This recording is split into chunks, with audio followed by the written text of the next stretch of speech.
Buongiorno Sicilia, anche oggi siamo insieme, resteremo insieme con tanta informazione, tanti ospiti, tanti argomenti e con me in studio c'è Lorena Dolci per l'appuntamento consueto con la rassegna stampa. Ciao Lorena, buongiorno. Buongiorno Roberta, ci vediamo tra poco per dare un'occhiata ai giornali nazionali e regionali. E iniziamo con la crisi in Medio Oriente. Ieri in Parlamento il ministro Crosetto ha criticato l'azione degli Stati Uniti fuori dal diritto internazionale. Secondo Crosetto e Tajani ha ribadito che l'Italia non è in guerra, resta comunque un po' di preoccupazione per l'utilizzo delle basi italiane, ma sentiamo. L'Italia non è in guerra con nessuno e non sarà in guerra con nessuno. Questo è il senso dell'azione di governo in Medio Oriente e sui più importanti scacchieri internazionali. Sale l'allerta alla Camera l'intervento del ministro degli esteri Tajani che parla della grave crisi internazionale e delle ripercussioni economiche che potrebbero pesare anche sull'Italia. Poi il ministro della difesa Crosetto: gli USA hanno agito fuori dal diritto internazionale, dice, e ribadisce l'attenzione del governo per la sicurezza degli italiani presenti nei territori colpiti e sul coinvolgimento militare delle basi statunitensi e Sigonella. Parliamo dunque di attività di supporto logistico, addestramento, cooperazione tecnico-operativa e di velivoli non destinati al combattimento. Ad oggi non è pervenuta alcuna richiesta relativa a scenari diversi e al di fuori di questo perimetro, ma se ce lo chiederanno torneremo qui e decideremo insieme. Crosetto ha poi annunciato di avere dato mandato al capo di Stato Maggiore di innalzare al massimo il livello di protezione della difesa aerea e antibalistica nazionale, mentre sull'attacco a Cipro ha detto: con Spagna, Francia, Olanda, noi nei prossimi giorni manderemo degli assetti navali a protezione di Cipro. La replica dell'opposizione, con Elly Schlein a sottolineare come serva dire no all'autorizzazione delle basi per appoggiare in nessun modo una guerra che viola il diritto internazionale. Sarebbe contro l'articolo 11 della Costituzione, ha detto la segretaria del PD. Allora, Lorena, in sintesi, insomma, abbiamo sentito, ma in Sicilia c'è la preoccupazione, no? Per la base di Sigonella, insomma, che cosa leggiamo? Allora, intanto ribadiamo questo concetto che ha espresso chiaramente il ministro Tajani: non siamo in guerra e non vogliamo entrarci, lo vediamo in tutti i giornali.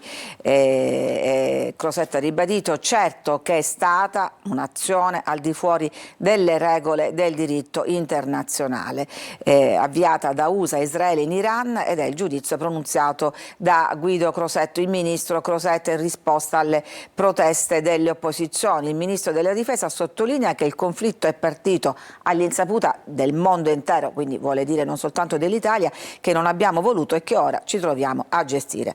Ma dicevi appunto di Sigonella. In questi giorni, leggo ancora sulla Sicilia, sotto i riflettori c'è lo scalo di Sigonella, dove si è intensificato il traffico di droni aerei americani, ma solo per rifornimento, logistica e sorveglianza aerea. Ma come funziona questa base? Secondo gli accordi, nel caso in cui gli Stati Uniti intendano invece utilizzare una loro postazione come trampolino di lancio per scopi bellici, come appunto gli attacchi a Teheran, serve l'ok del governo italiano.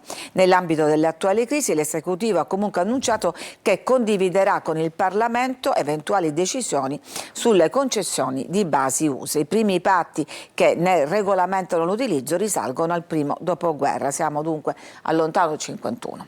E poi c'è il problema di chi è rimasto bloccato appunto in Medio Oriente, chi è a Dubai, chi non riesce a partire, difficilissimo il collegamento proprio in Sicilia, Catania, cancellati molti voli, anche l'odierno che era previsto questa mattina è stato cancellato da Fly Dubai. Abbiamo raccolto in questi giorni la disperazione di chi non riesce ad andare via, di chi non riesce a partire. Sentiamo.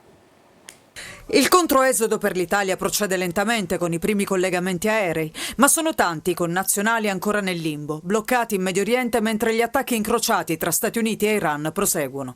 La vacanza da sogno per molti siciliani si è trasformata in un incubo, come nel caso di Katiuscia, che affida a questo video il suo sfogo. Io mi trovo a Dubai, stavo facendo una vacanza qui e purtroppo mi sono ritrovata in mezzo a una guerra. Sono stati momenti brutti, panico totale, insomma, ritrovarsi con dei missili sulla testa e sentire quei boati non è stato facile. Bloccata a Dubai anche Andrea, che denuncia non ci aiuta nessuno, non sappiamo cosa fare. Anche noi siamo qui bloccati all'aeroporto di Dubai, la Fly Dubai ci ha disdetto e cancellato il volo programmato per il giorno 8 di marzo e noi siamo qui a chiedere informazioni. Intanto con l'escalation di guerra crescono la paura e la preoccupazione. Siamo scossi, siamo ovviamente in questa situazione da più di ormai quasi una settimana. Non sappiamo davvero cosa fare perché i voli per l'Oman sono ovviamente senza responsabilità da parte dello Stato italiano, perché siamo stati anche al consolato e ci hanno detto che non si prendono responsabilità e quindi non sappiamo cosa fare. Intanto il ministro degli esteri italiani oggi in Parlamento ha annunciato l'incremento di voli facilitati con ITA e Neos per il rientro dei connazionali. Si moltiplicano le testimonianze appunto di siciliani, insomma di italiani che sono bloccati, Lorena, è così? Sì, perché sono centinaia appunto gli italiani e fra loro ci sono anche tanti siciliani rimasti bloccati. Vi raccontiamo, e la leggiamo dalla Gazzetta del Sud, la storia dei docenti e studenti del Corelli, che è il conservatorio di Messina. Loro sono rimasti fermi a Colombo per la guerra. Perché? Perché dovevano ripartire dalla capitale dello Sri Lanka e fare scalo a Dubai, che abbiamo visto invece è bloccata. Doveva essere la prima tappa internazionale di un ambizioso progetto artistico che si è trasformata in una permanenza forzata, perché appunto sono rimasti a Colombo a causa delle ripercussioni sul traffico aereo conseguenti all'attacco, quindi non soltanto Dubai ma anche quando Dubai è soltanto uno scalo. Dal 28 febbraio, quando sono iniziate le prime avvisaglie di guerra, siamo rimasti qui senza poter ripartire, racconta Michele Amoroso, docente e direttore d'orchestra del Corelli. Con lui ci sono altri docenti e naturalmente anche tanti studenti che sono rimasti bloccati. Si stanno cercando soluzioni alternative, valutando possibili itinerari attraverso India o Cina, mentre i collegamenti della compagnia turca risultano già esauriti. E adesso cambiamo argomento. Catania, il porto come insomma crocevia di un traffico di stupefacenti, una società appunto di trasporti è finito sotto amministrazione giudiziaria, ci sarebbe l'attività dei dipendenti, ovviamente di alcuni dipendenti, che favoriva Cosa Nostra e che si occupava anche del traffico appunto di droga, il servizio.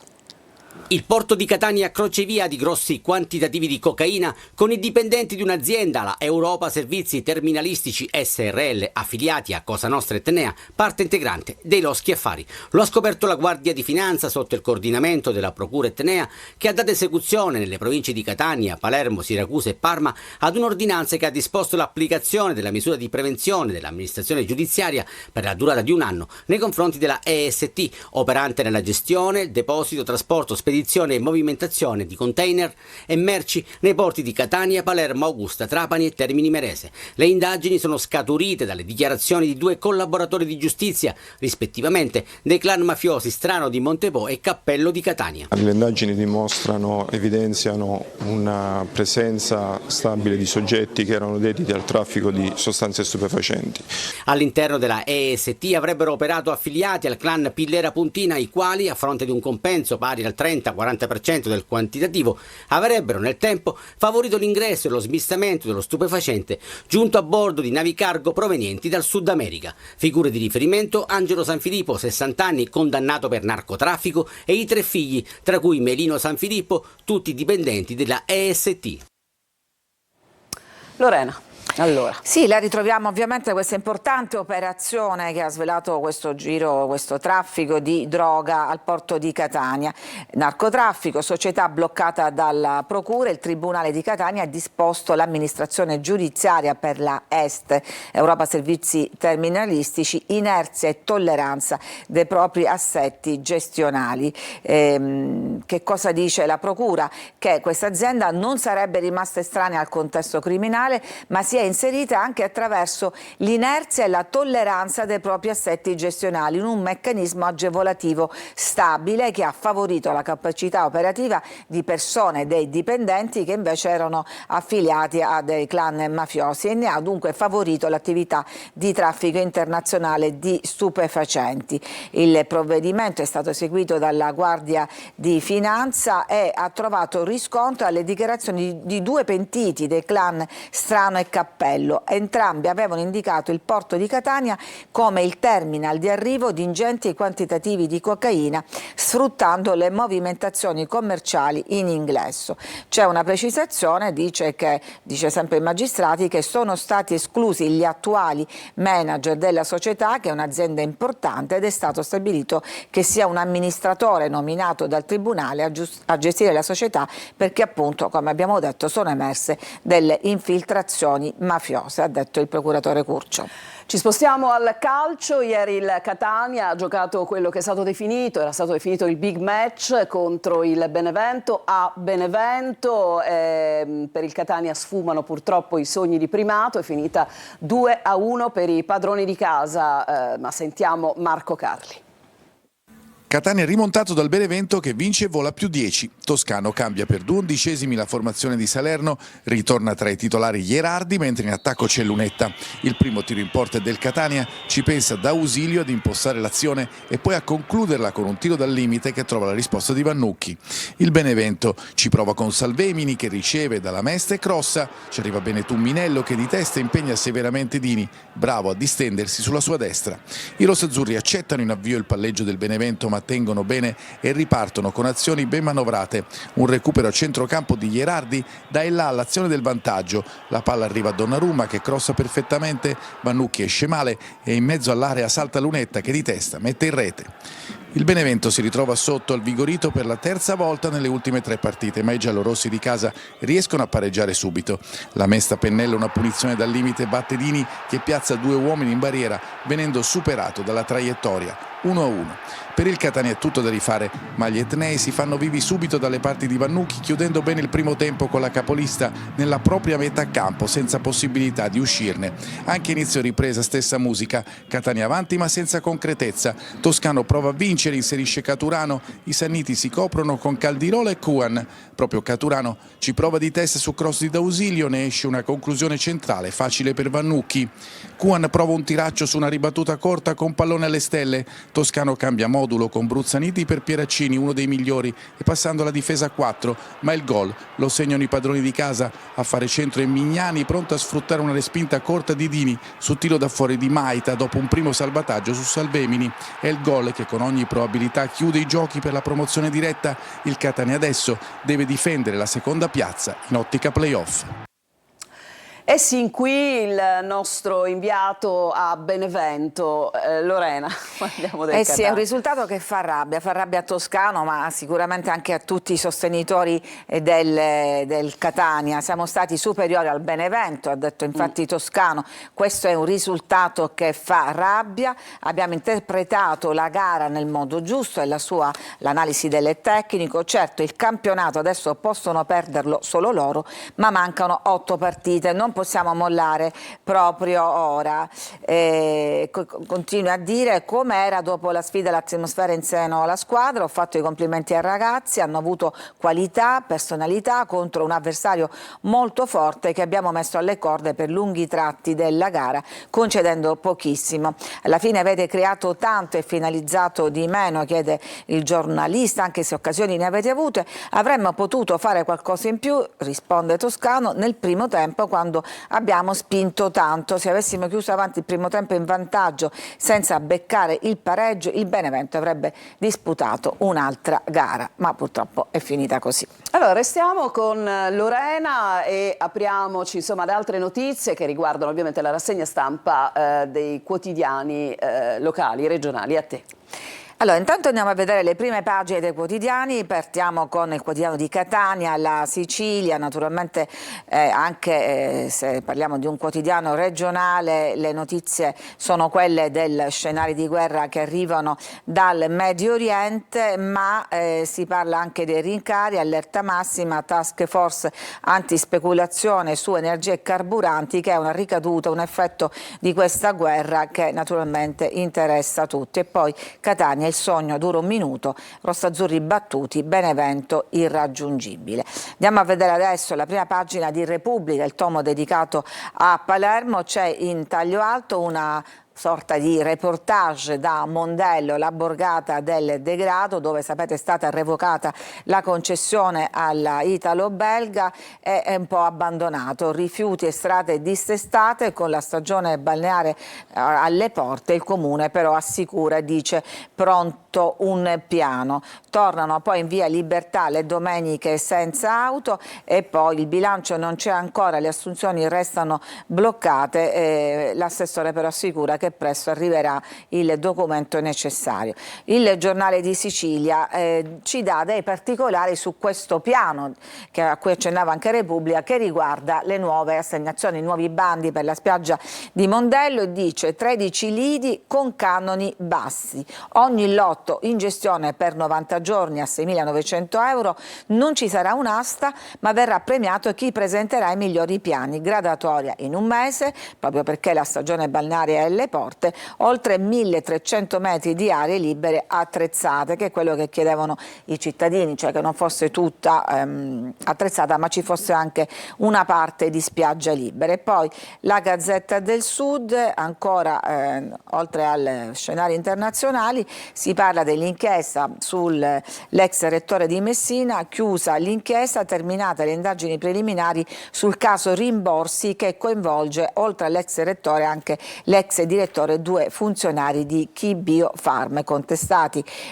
peculato e falso. Tra gli atti, lo ricordiamo, c'è anche il furto di basolato dell'Ateneo che finì nel maneggio di Via Grande, di proprietà appunto dell'ex rettore. Vi abbiamo raccontato la storia dei docenti e dei studenti del Conservatorio Corelli di Messina, ma le storie sono tanti. Questa è l'odissea di 2 giornalisti del Giornale di Sicilia rimasti bloccati in Oman senza indicazioni utili dalla Farnesina nelle 48 ore successive allo scoppio. Voli cancellati sul Golfo Persico e loro in fuga. Sono 2 giornalisti, dovevano rientrare lunedì con un volo della Turkish Airlines e poi da Istanbul a Palermo, ma è arrivato il primo segnale che la situazione stava precipitando. Quindi vedete, non soltanto il blocco a Dubai, ma in tutti gli scali collegati a questo importante snodo. E poi c'è naturalmente questa inchiesta sul narcotraffico al porto di Catania. Vediamo il monito del procuratore Curcio che si rivolge agli imprenditori, dice tolleranza zero, i mafiosi devono stare fuori dalle aziende. Curcio ha usato parole molto dure e severe ieri mattina durante la conferenza stampa e ha detto gli imprenditori di questa società erano assolutamente consapevoli di chi fossero i dipendenti e quali legami avessero. Non passi un messaggio distorto. Il Tribunale ha ritenuto che vi fossero condotte che rendevano la società permeabile alle infiltrazioni mafiose e quindi ha ritenuto di disporre una misura che potesse eliminare qualsiasi pericolo di inquinamento. Chi gestisce un'impresa, dice ancora Curcio, deve smetterla di genuflettersi a mafiosi o a persone contigue ad ambienti criminali. E dietro, dicevamo, ci sono dei pentiti, 2 pentiti che parlano e hanno detto dentro il porto operano persone vicine ai Pillera Puntina, e da questi verbali di questi 2 pentiti è scattata l'inchiesta che ha portato all'amministrazione giudiziaria della Est. E poi c'è un articolo di Laura Di Stefano che ripercorre un po' la latitanza del boss ormai defunto Nitto Santapaola, dagli attentati falliti alle catture mancate fra il mare Natale e l'Etna. Prima di cadere nel 93 il padrino, morto lunedì nel carcere di Opera, era riuscito a sfuggire addirittura a 2 attentati lanciati dagli avversari. Uno nell'81, quando un commando fece un attentato con mitra e bazooka al covo dove solitamente si riuniva Nitto Santapaolo. Il padrino si salvò per miracolo oppure non c'era. E poi Ferlito, che era il mandante di questo primo agguato, non si arrese, ci ha riprovato con la sua banda un anno dopo. Nell'82 Nitto doveva nuovamente morire, pistole, bombe a mano, Kalashnikov, un attacco militare pianificato nei minimi particolari, fu una strage in via dell'Iris, ma Nitto non era tra le vittime. Pare che se ne fosse andato mezz'ora prima, non sapremo mai se per una soffiata o per una semplice e banale coincidenza. Siamo alle ultime battute, ti leggo questi ultimi titoli. Fino a 400.000 euro alle imprese danneggiate dal ciclone Harry. Oggi la giunta regionale varerà il secondo pacchetto di aiuti al tessuto imprenditoriale e si attendono i fondi del governo nazionale per garantire tutte le richieste di contributi. A te Roberto. Grazie Lorena, ma restiamo insieme perché diamo come sempre uno sguardo alla città di Catania in alcuni punti strategici della viabilità. Dunque è il solito, diciamo, snodo vicino all'ex Tondo Gioeni. Sì, sempre traffico rallentato. Sì. Non c'è niente da fare, insomma lì è così. Ci siamo un po' tutti rassegnati percorrendo quella strada a quest'ora del mattino in particolare. Ci spostiamo Lorena, questa è via Vincenzo Giuffrida. E qui si scorre un po' di più, vero? Si scorre un po' di più. Sì, stranamente.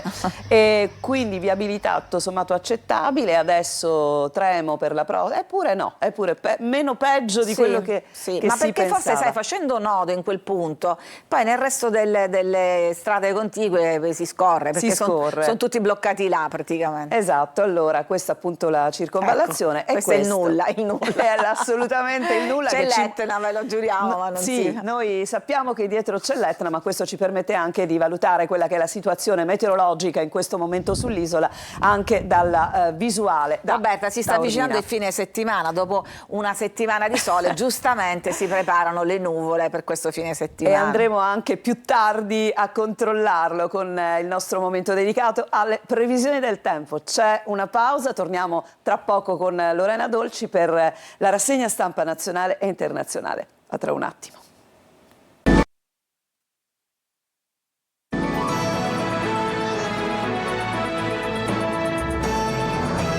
Siamo tornati in studio, buongiorno Sicilia, la linea va subito a Lorena Dolci per il proseguo della rassegna stampa. La rassegna stampa che prosegue con i quotidiani nazionali, l'apertura è dedicata in tutti i casi alla guerra che sta infiammando il Medio Oriente con varie sfaccettature, c'è chi guarda all'Europa, chi al contrattacco da parte dell'Iran e poi chi, devo dire solo l'avvenire, agli sforzi per la pace. Partiamo dunque dal Corriere della Sera. Guerra, si muove l'Europa, Macron sente Meloni e Mitsotakis sugli aiuti a Cipro che è stata colpita, anche l'Italia invia una nave e la Premier dice non entriamo nel conflitto. Trump che vuole dire la sua e vuole essere coinvolto nel regime change, questa parola a cui ci siamo abituati, cioè il cambio di regime in Iran, e dice no al figlio di Khamenei che era stato indicato dall'entourage e lui vuole dire la sua su questo.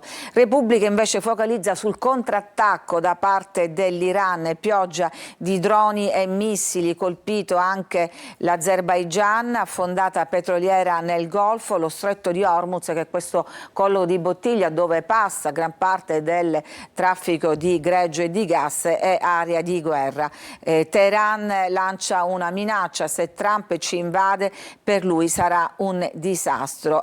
Macron sente Meloni, anche una nave italiana a difesa di Cipro. E vediamo qua i danni causati da un drone in una scuola in Azerbaigian. Andiamo a vedere adesso la Stampa. Incubo Iran, 5.000 missili, Teheran colpisce le navi americane, il presidente USA critica la designazione del figlio di Khamenei, dice è un peso piuma, decido io il successore. Per la relazione degli 007 italiani, l'arsenale dei Pasdaran è ancora intatto, il conflitto sarà lungo, mentre si era detto in un primo tempo che siccome la potenza di fuoco era diminuita diminuita dell'87%, stavano finendo le munizioni, per così dire, ma così non è stato. E poi vi dicevo l'Avvenire, Forza per la pace, la Chiesa italiana indice una giornata di digiuno, dal Papa preghiera per il disarmo, la vera sicurezza non nasce dal controllo alimentato dalla paura ma dalla fiducia. Parole purtroppo isolate. Andiamo a vedere adesso il contrattacco dell'Iran, dicevamo la vendetta dei Pasdaran da Hormuz all'Azerbaigian, missili su navi e infrastrutture, 9 imbarcazioni straniere attaccate, i guardiani rivendicano di avere colpito la portaerei USA Lincoln che era al largo.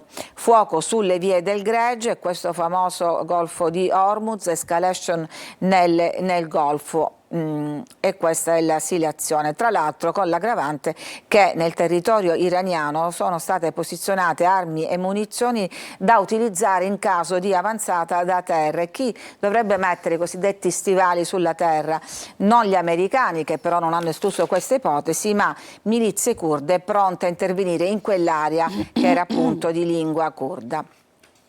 Report segreto sulle armi dei Pasdaran, e questo lo dice un report degli 007 italiani, hanno 5.000 missili sotterranei e sono anni che si preparano e creano tunnel dove nascondere arsenali e lanciatori.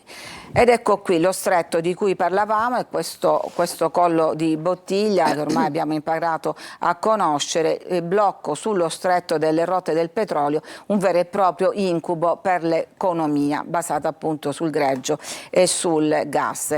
Trump dice stop al figlio di Khamenei, il nuovo leader devo scegliere io. Il presidente immagina una soluzione in stile Caracas, cioè la sostituzione del deposto Maduro con la sua vice per chiudere un conflitto che sta diventando impopolare. Intanto torna a premere su Zelensky. Andiamo a vedere altre pagine, la crisi a Cipro, cioè quello che ci tocca da vicino, perché Cipro è un paese della Unione Europea, le scelte dell'Europa per garantire difesa e sicurezza, inviate risorse militari, aderisce anche Madrid e anche si sottolinea perché il Premier Sánchez è stato quello che ha più marcato la distanza da questo intervento, sottolineando un suo netto e deciso no alla guerra e poi quello che succede a Dubai. Abbiamo raccolto in questi giorni tante testimonianze di siciliani bloccati, in preda al panico, si sentono un po' abbandonati anche dalla Farnesina, una sorta di nave da crociera che diventa una gabbia dorata, sospesi tra drink e paura. Questa è una nave da crociera ancorata a Dubai a causa dei bombardamenti, ospita 5.000 turisti, di cui 576 italiani. Domani in 1.500 dovrebbero tornare a casa. Immagino l'atmosfera surreale in cui si continua la vita da crociera con feste e drink, ma il contesto è quello che ben conosciamo.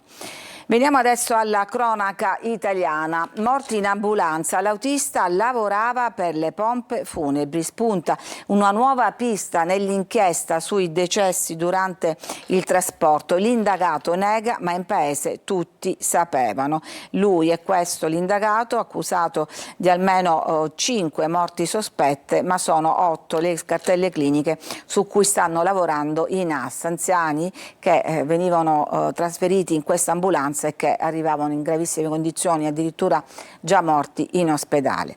E poi quest'altra storia di cronaca. Il patron di Telepordenone ucciso, confessa un suo ex collaboratore, Mario Ruoso, chiamato il Berlusconi del Friuli, vittima di un agguato con un tubo di ferro. Il killer dice mi doveva molti soldi. Il killer è un ex dipendente con cui erano rimasti in ottimi rapporti.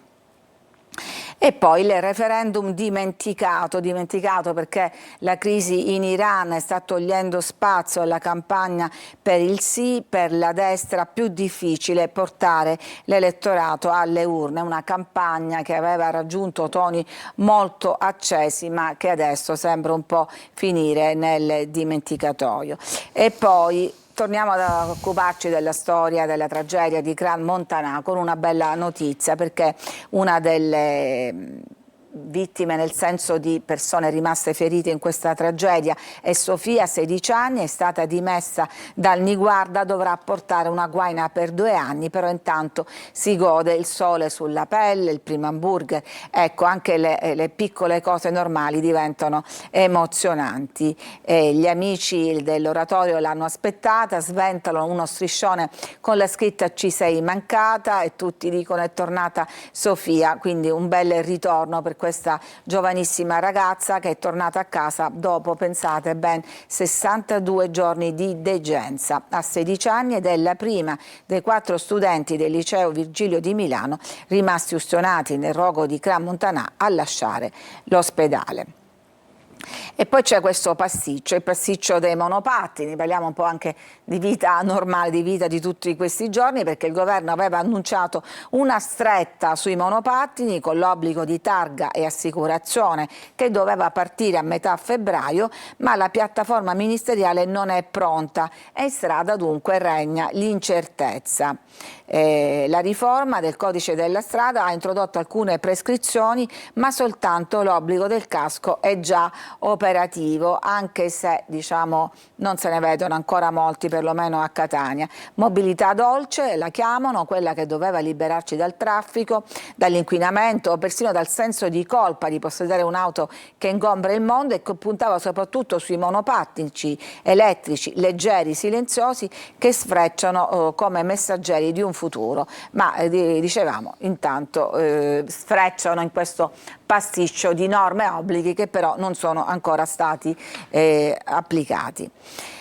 Il futuro con l'AI, l'intelligenza artificiale, non può metterci a nudo, ma la fotografia sì, la sfida di Exposed, questa mostra che ci mette appunto a nudo. E per concludere vediamo alla corte dei viceré la sorte di questo romanzo di De Roberto, il nostro De Roberto che non ebbe la fortuna letteraria del Gattopardo, legata anche alla trasposizione cinematografica che ne fece Visconti. Quindi 2 libri che raccontano 2 epoche, Viceré a Catania, quello alla provincia di Palermo, questo un po' meno sfortunato, ma sempre un grande capolavoro del Novecento. Ci fermiamo qui, a te Roberto. Grazie Lorena, ritroveremo Lorena più tardi, adesso ci fermiamo per una pausa, poi inizieremo a ricevere tanti ospiti e tanti belli argomenti in questa puntata di oggi.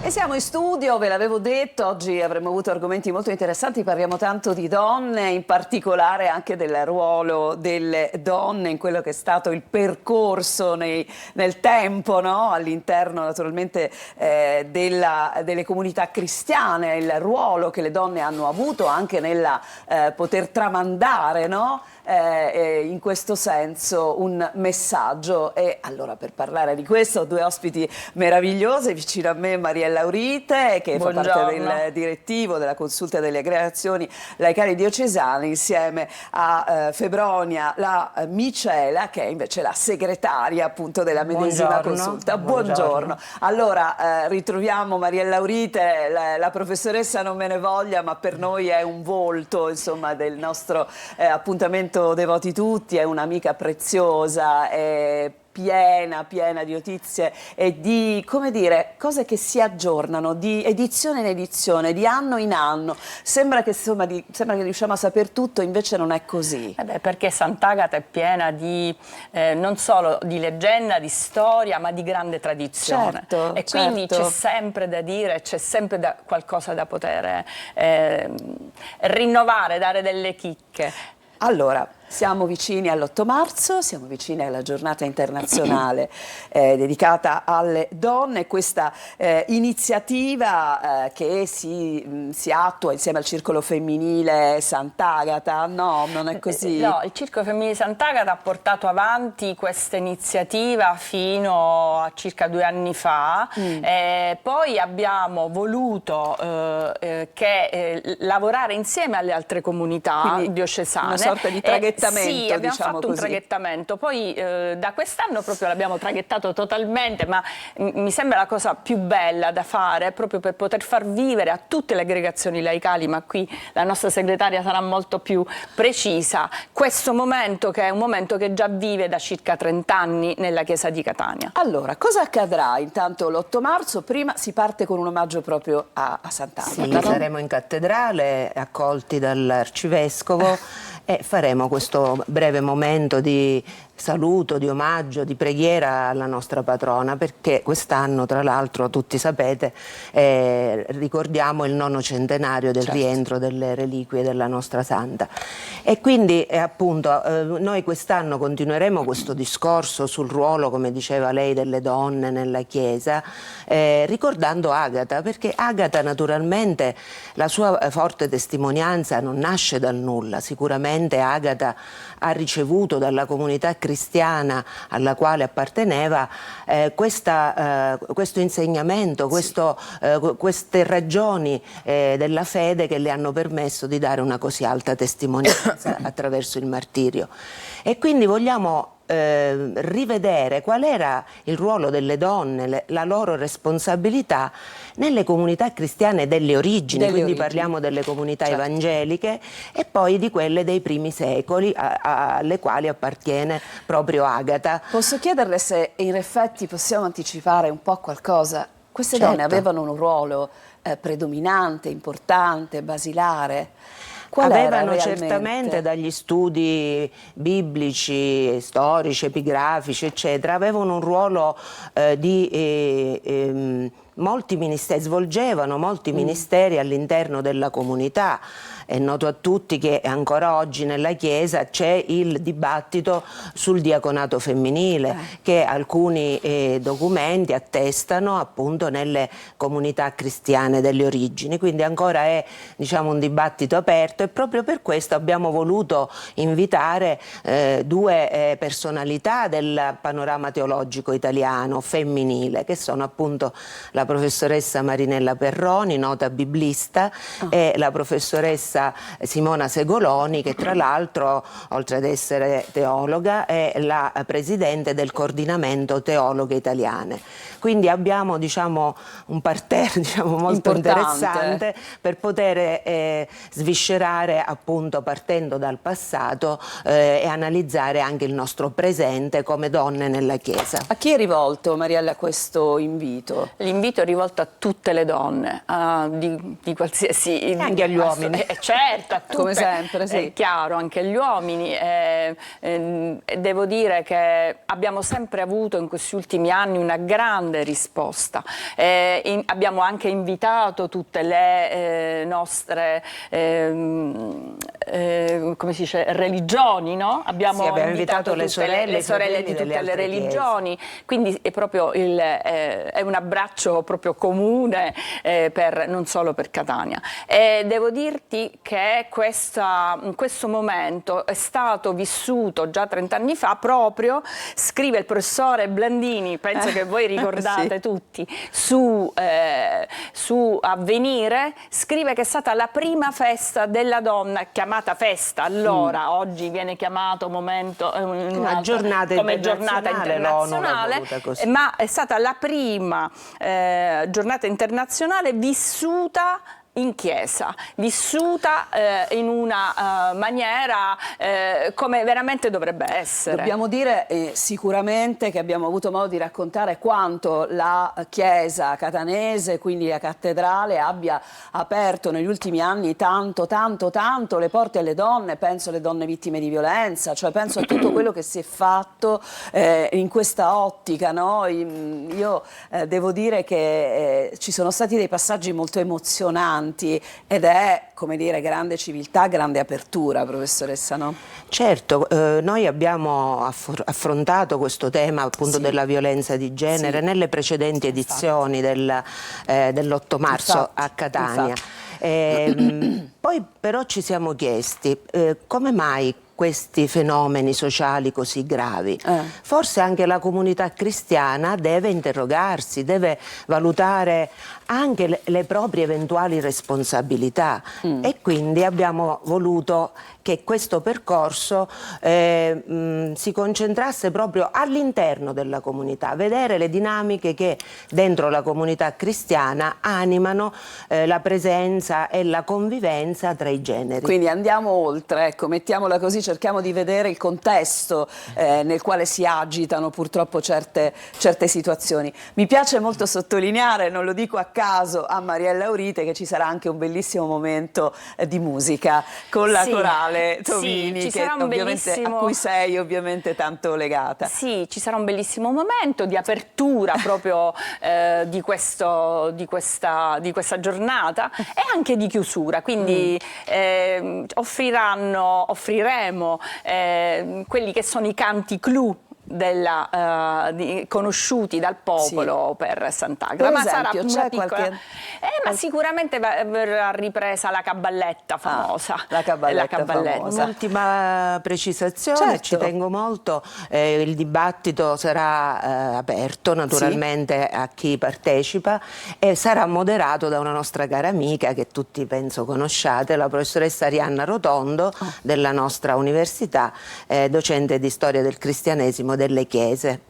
Ecco, quanti giovani vi aspettate in questo appuntamento? Perché l'attenzione massima nei confronti dei giovani mi sembra che ci sia stata, anche riferendoci alla festa di Sant'Agata, il nostro arcivescovo insomma punta sempre sui giovani, quanto queste donne, no, stanno cominciando ad essere collante e viatico per le nuove generazioni. Cosa pensate che possa ritrovarsi in questo luogo? Ma io penso che ci sarà sicuramente una buona risposta, vedendo quelle degli scorsi anni. I giovani e soprattutto anche gli uomini, devo dire, negli ultimi anni abbiamo visto nelle nostre file che hanno partecipato e sicuramente di tutte le età, non c'è stata una divisione particolare, quindi un interesse che cresce nel tempo e che sicuramente è cresciuto.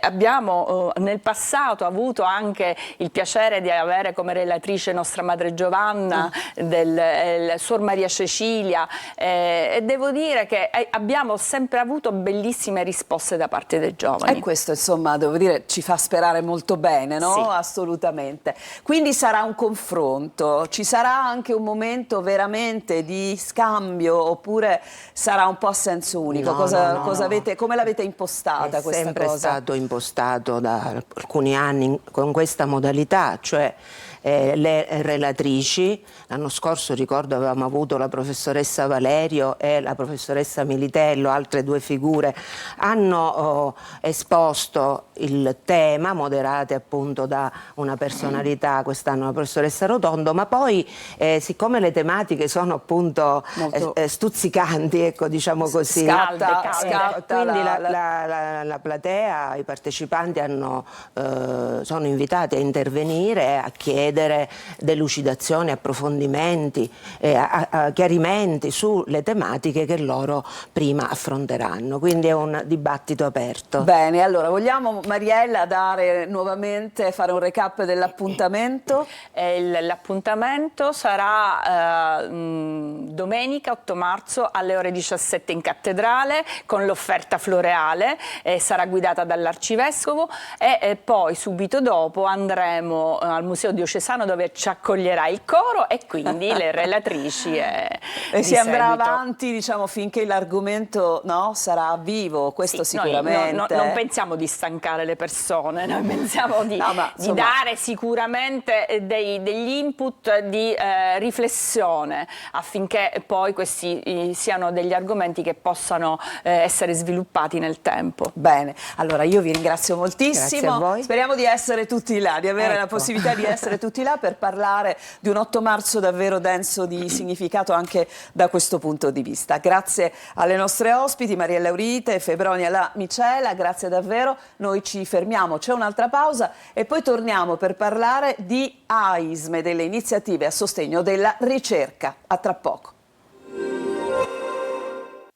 Bentrovati a questo nuovo appuntamento con Trebi Meteo, una giornata di venerdì con un cambiamento sulle nostre isole maggiori interessate da una zona di bassa pressione tra Mediterraneo e Marocco, mentre sul resto della nostra penisola tempo per lo più asciutto ed assolato, fatta eccezione per un po' di nubi ed anche nebbie e foschie nuovamente sulla Val Padana e sul medio altoversante adriatico. Uno sguardo più in dettaglio alla Sicilia. Come vi anticipavo, sarà interessata da una zona di bassa pressione ad ovest, responsabile del ritorno di molte nubi ed anche di precipitazioni sparse. Comunque in prevalenza di debole intensità, poche le variazioni termiche, ma rinforzerà la ventilazione da est-sud-est. Nella giornata di sabato avremo un graduale miglioramento. Il tempo tornerà ad essere per lo più asciutto ed assolato su buona parte dell'isola. Al più localizzati disturbi nuovamente sull'area tirrenica, sull'area ionica, ma punto di poco conto poiché il tempo volge ad un miglioramento. Le temperature diurne resteranno prossime ai 17-18 gradi nelle diverse località. Per ulteriori dettagli vi rimando all'app gratuita e sempre aggiornatissima Trebi Meteo.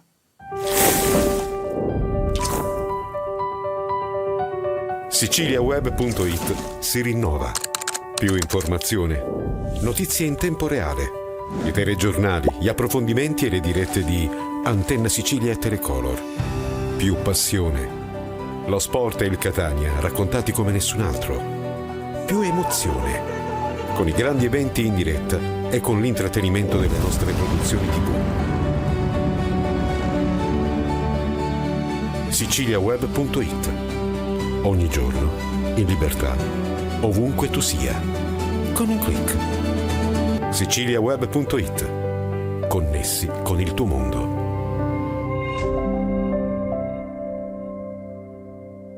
Siamo tornati in studio e il nostro studio si colora di bellezza, anche di profumo, perché con la nostra ospite, la dottoressa Maria Grazia Anzalone, presidente della sezione AISM di Catania, parliamo della bella iniziativa a sostegno della ricerca per lottare contro la sclerosi multipla. Buongiorno. Allora, circondata diciamo da fiori, da verde, perché? Perché? Perché due fiori proprio perché la sclerosi multipla è una patologia che colpisce le donne 2 a 1 e quindi l'intreccio dei due fiori proprio per rimarcare l'importanza come una patologia come la sclerosi multipla che coinvolge soprattutto le donne e proprio nella giornata dedicata alla giornata internazionale appunto delle donne, proprio perché a volte la donna e la donna con disabilità può subire una doppia discriminazione. Sì, lo sa, ne parleremo di questa cosa anche con il prossimo intervento, perché molto spesso la malattia crea una vulnerabilità particolare, no? della donna, visto che parliamo di sclerosi multipla, colpisce molto le donne, l'ha detto lei, e quindi questo è un tema davvero molto toccante e molto importante. E quindi queste attività di raccolta fondi, le raccolta fondi dell'Associazione Italiana Sclerosi Multipla, AISM, perché AISM è l'associazione di persone con sclerosi multipla. AISM ormai il prossimo anno festeggeremo i nostri 60 anni, è l'associazione che si costruisce, si modifica e crea delle risposte proprio con le persone con sclerosi multipla. Proprio lo scorso fine settimana è iniziato un incontro con la cittadinanza, con le persone con sclerosi multipla, proprio per capire quelle che sono le reali esigenze delle persone con sclerosi multipla e poterli iscrivere nella nostra futura agenda che sarà presentata in occasione della giornata mondiale della sclerosi multipla nel mese di maggio. Allora, la blocco un attimo solo perché dobbiamo anche dare un appuntamento alle persone che ci seguono, perché fino all'8 marzo sarà possibile contribuire alla ricerca per fermare la sclerosi multipla. Fermiamola, è bellissimo questo claim, con un fiore, anzi due. Anzi due, gardenia e ortensia. Sarà possibile acquistarli e quindi contribuire alla causa attraverso dei banchetti che avrete nelle piazze italiane. Diamo già un appuntamento siciliano catanese? Sì, Dove? già oggi apriremo la nostra attività con un punto di solidarietà ad un centro commerciale, non so se posso dire il nome, però mi fermo qui. Solo nei centri commerciali? Oggi nel centro commerciale. Andiamo alle piazze. Alle piazze. Domani saremo nelle piazze catanesi, ma anche nelle piazze della provincia, da Randazzo a Vizzini ci saranno diversi punti di solidarietà. Il nostro appuntamento sulla città di Catania, oltre proprio per dare una maggiore capillarità con le comunità cristiane che ci ospiteranno durante le Sante Messe, soprattutto in Via Etnea, Piazza Verga. Ecco, quindi insomma sono un po' luoghi classici, no? Molto riconoscibili per i catanesi, questo certamente lo dobbiamo ricordare. La sclerosi multipla, negli ultimi anni la percezione è stata forte, no? Da parte anche delle persone che dicevano vabbè, però in effetti la ricerca ha fatto tanti passi avanti, è una malattia gestibile, è davvero così? Guardi, io sono in associazione da più di 20 anni e un incontro come quello di domenica avrei visto più sedie a rotelle che giovani. Ok. 20 anni fa. L'incontro di domenica scorsa invece è stato caratterizzato da quasi l'assenza di sedie a rotelle e da tanti giovani che lamentano, perché oggi il giovane con sclerosi multipla sta bene, ma molto spesso il non riconoscimento dei segni invisibili magari toglie loro qualche diritto, quindi diritto un po' di discriminazione al lavoro, diritto alla quindi cura voi come riabilitazione. Dite che adesso, al di là della ricerca, che è importantissima, no? C'è anche la necessità di lavorare sul fronte sociale, culturale, perché ancora c'è una difficoltà anche per il lavoro. Sì, esatto. Ecco perché l'associazione proprio promuove una presa in carico integrata e multidisciplinare, quindi non solo dal punto di vista sociale, ma dal punto di vista sanitario, ma dal punto di vista sociale. Poi è vero che non conosciamo la causa ancora della sclerosi multipla e questo AISM attraverso la sua fondazione quindi fa una ricerca a tutto tondo. Basta pensare che siamo tra i finanziatori a livello internazionale, tra i primi finanziatori a livello internazionale, il 70% della ricerca scientifica sulla sclerosi multipla è proprio grazie alla AISM attraverso la sua fondazione, grazie ai fondi raccolti con le nostre manifestazioni nazionali. Oggi la Gardenia, nel mese di ottobre con la mela di AISM o con le stelline di Natale, i nostri pandottoni. Però c'è, al di là diciamo, delle iniziative fisiche, no, pratiche, c'è anche un numero di riferimento, mi sembra di capire, che è il 45512. Sì, che è il nostro messaggio solidale, quindi questo per dire che chiunque, cioè dare la possibilità a chiunque a far galoppare la ricerca sulla sclerosi multipla, anche perché io sostengo che promuovere, finanziare e indirizzare la ricerca come fa AISM, la sua fondazione, significa garantire anche delle cure personalizzate e poi sostenere la ricerca significa creare un valore sociale, significa regalare ai nostri figli un futuro senza sclerosi multipla. Una malattia quindi che non ha remissione reale, no? Non ha guarigione, o sì, ci sono dei casi? No. Ad oggi non c'è abbiamo diverse forme di sclerosi multipla, dalle forme recidivante e remittente a quelle forme andendino che sono più progressive. Però è anche vero che oggi si fa diagnosi in maniera più veloce, abbiamo tantissimi farmaci e quindi veramente si può creare una cura personalizzata alle persone con sclerosi multipla.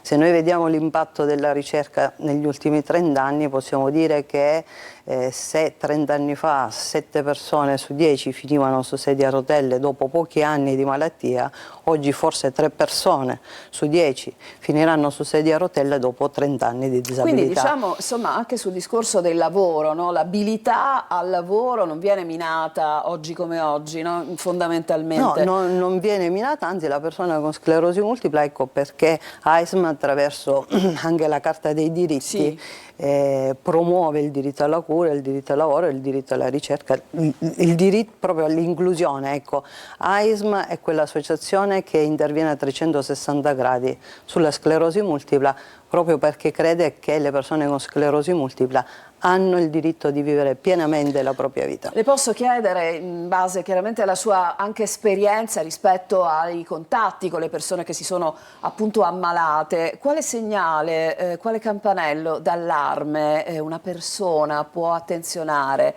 rispetto alla malattia? Mi dice in fase di iniziale. Insomma, perché mi vado a fare degli esami specifici? Cosa mi può succedere di strano, di particolare? Allora, diciamo che la sclerosi multipla si chiama multipla proprio perché si manifesta e colpisce il sistema nervoso centrale non tutti allo stesso modo, quindi ognuno ha la sua sclerosi multipla. Sì.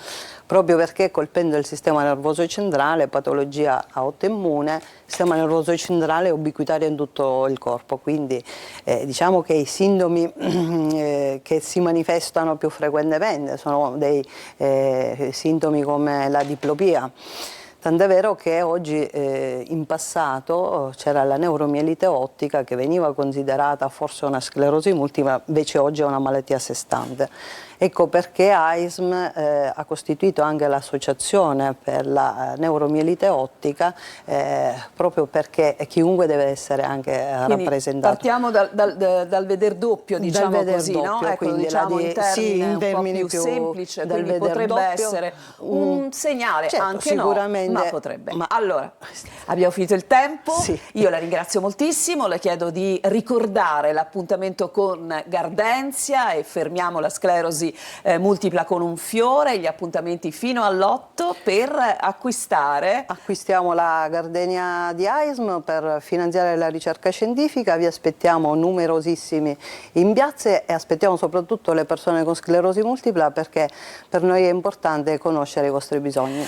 Grazie dottoressa Maria Grazia Anzalone, ricordiamolo presidente della sezione AISM di Catania, la ringrazio davvero e come le dicevo prima c'è un filo che lega tra lei e la prossima ospite, c'è un filo che vi lega, no? Per quanto riguarda l'intervento lei parlava di vulnerabilità, noi continuiamo a farlo fra poco con la nostra ospite in collegamento. Grazie. Ancora, ci fermiamo un attimo.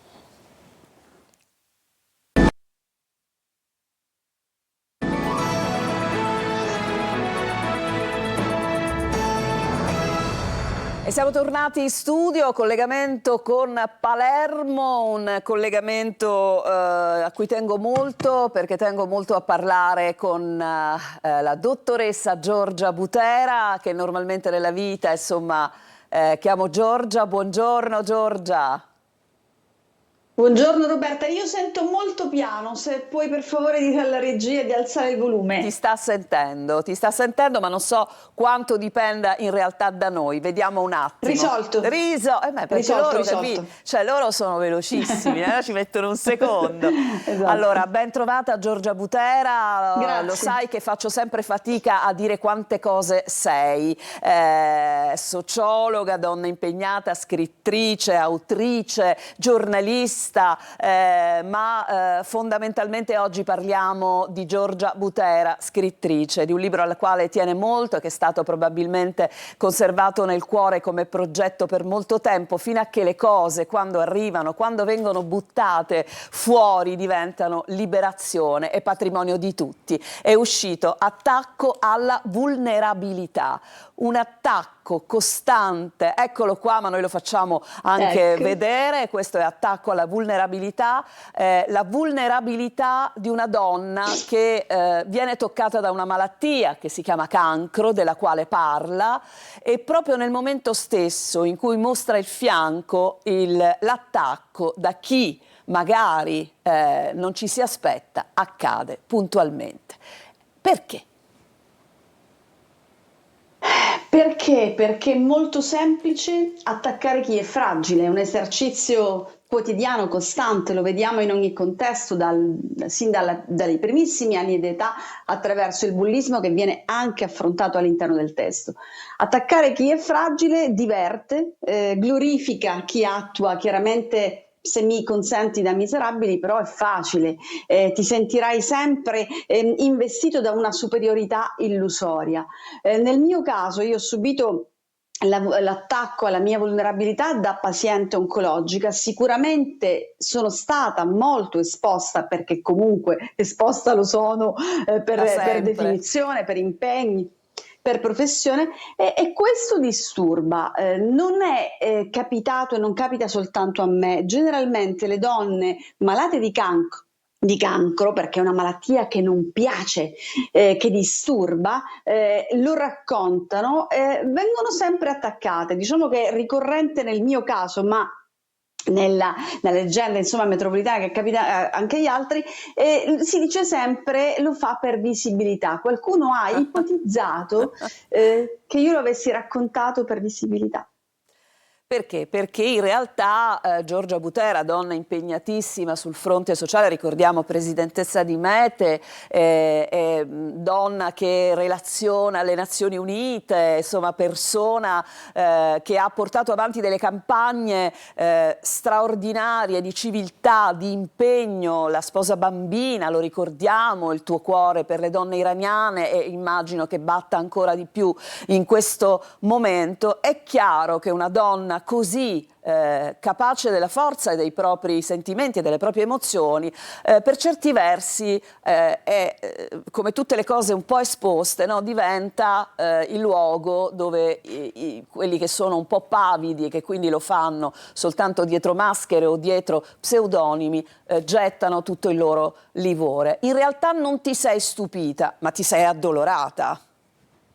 Questo moltissimo, molto spesso, anche nel ricordo di quei momenti, quelli più crudi, brutti, mi ha fatto molto più male che resistere alla malattia, a dei dolori lancinanti, che quelli comunque sono rimasti purtroppo.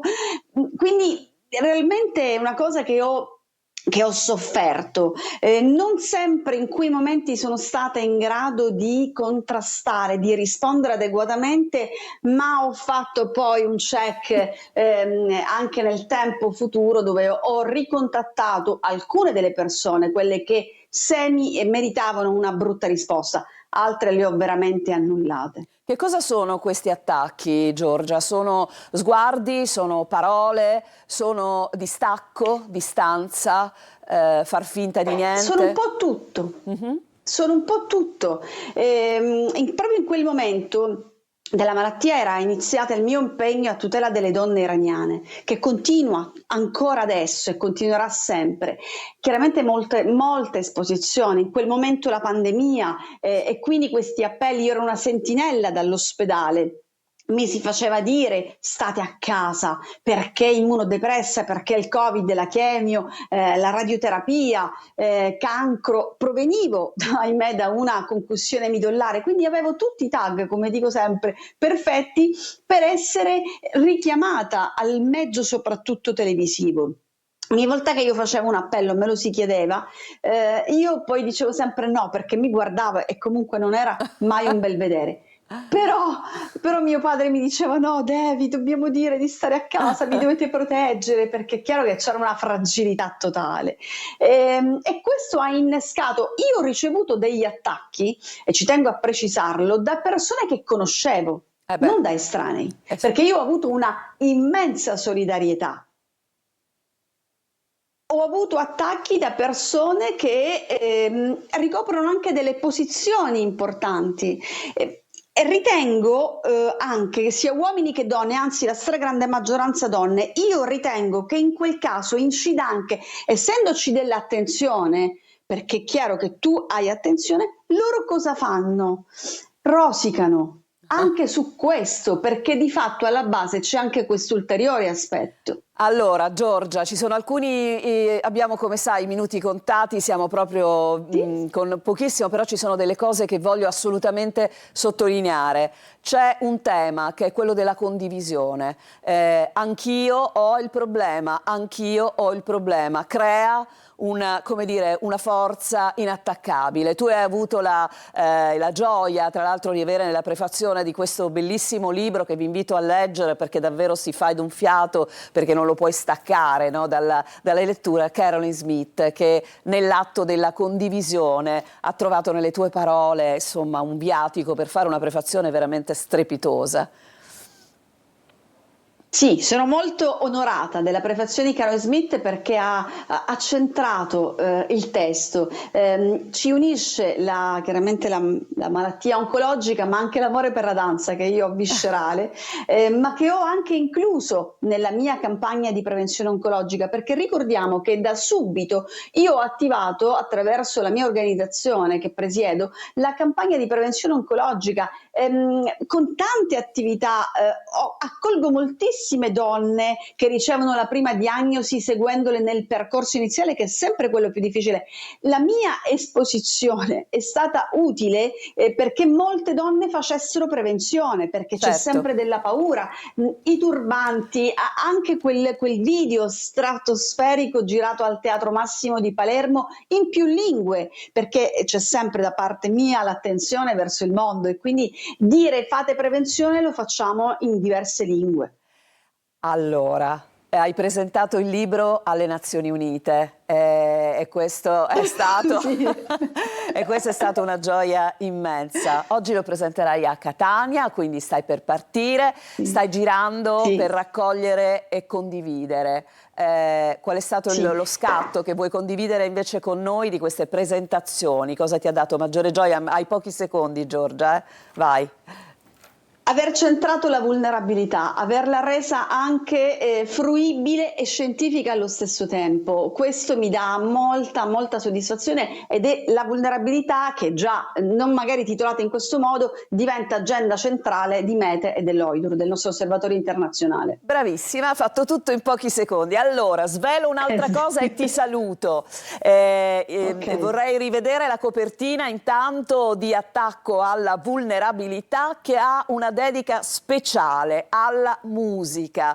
La musica è un concentrato di emozioni, e siccome per te la musica equivale tanto a Massimo Ranieri, mica poco, facciamo che idealmente ti arrivino le rose rosse, va bene? Rose rosse. Grazie. Grazie a Giorgia Butera, in bocca al lupo. Grazie sempre a voi, grazie al direttore, grazie a te Roberta. Grazie a Giorgia Butera. Noi ci fermiamo adesso perché diamo un'occhiata alle stelle e vedo il mio amico Marco Amato pronto per intervenire. Sono contenta.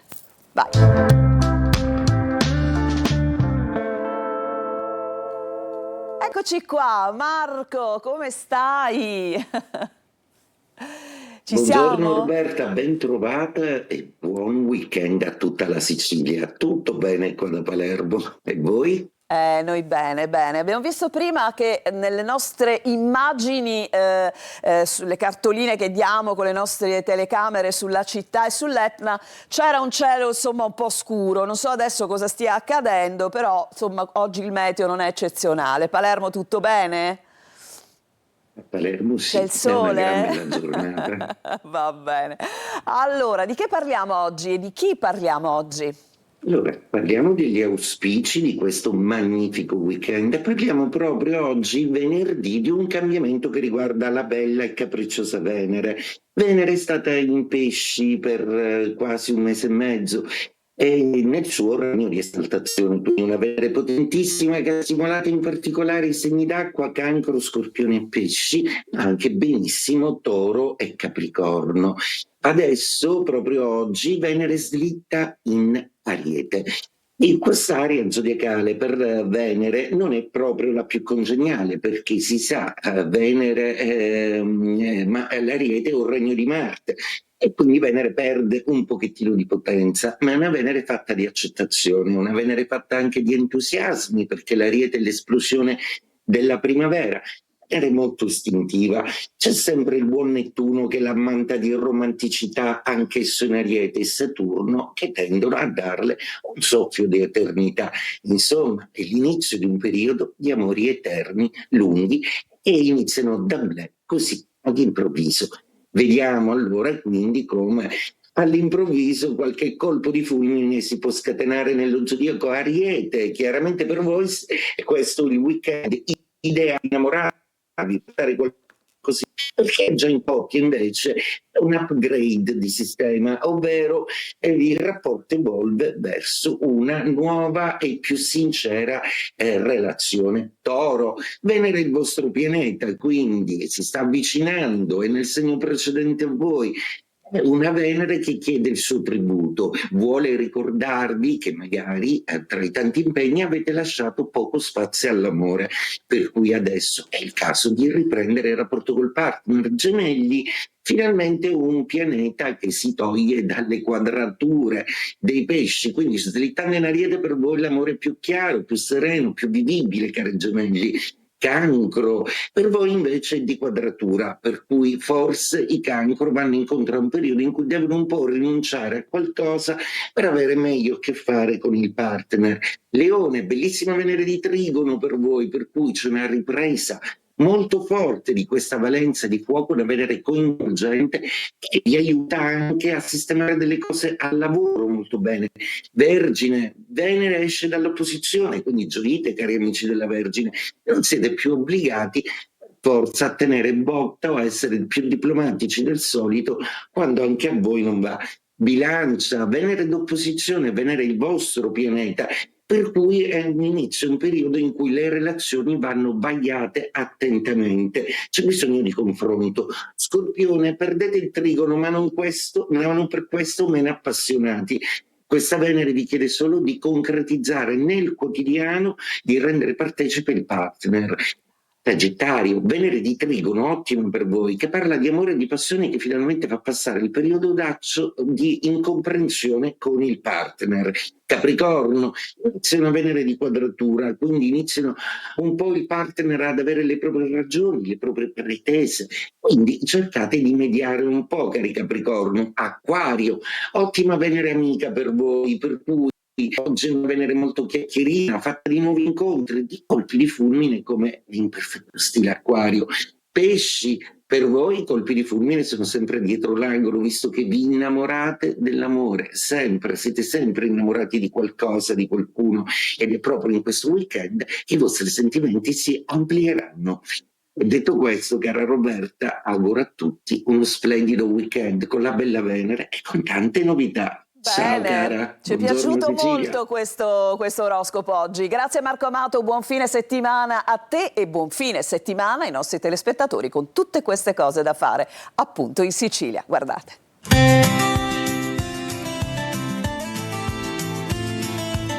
Weekend in Sicilia, tutto il meglio degli eventi da non perdere.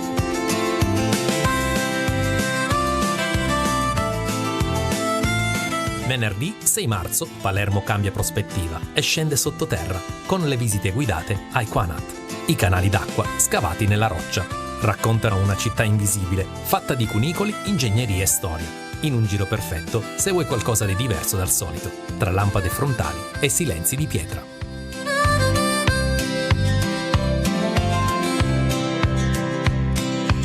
Venerdì 6 marzo a Catania c'è una data per chi vuole sentire battere la città di sera. I ministri arrivano ai mercatini generali con il tour Provincia Popolare.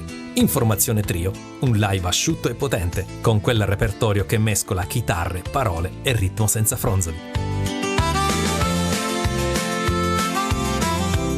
Sabato 7 marzo Messina punta sulla musica che racconta. Alla Palacultura va in scena Inseguendo quel suono, un omaggio a Ennio Morricone, che unisce esecuzione dal vivo e racconto per ripercorrere il lavoro del maestro tra cinema e grandi melodie.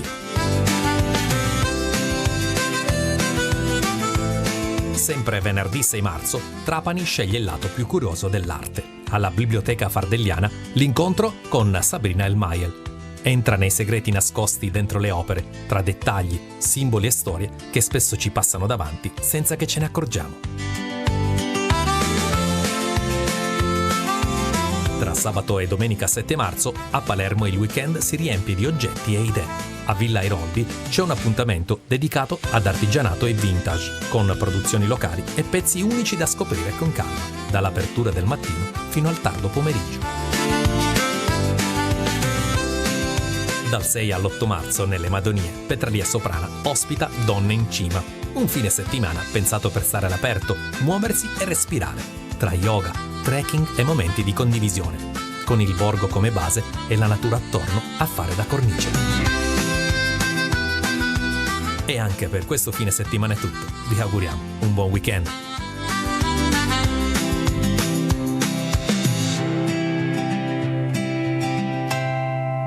Un buon weekend sicuramente. Allora andiamo a ritrovare la nostra Lorena Dolci. Di cosa parliamo adesso? Ma sì, vi racconto, questa non è un weekend ma un'intera settimana, dei 3 giovani disabili di una cooperativa che, pensate, per una settimana staranno gomito a gomito con gli chef del presidente Mattarella.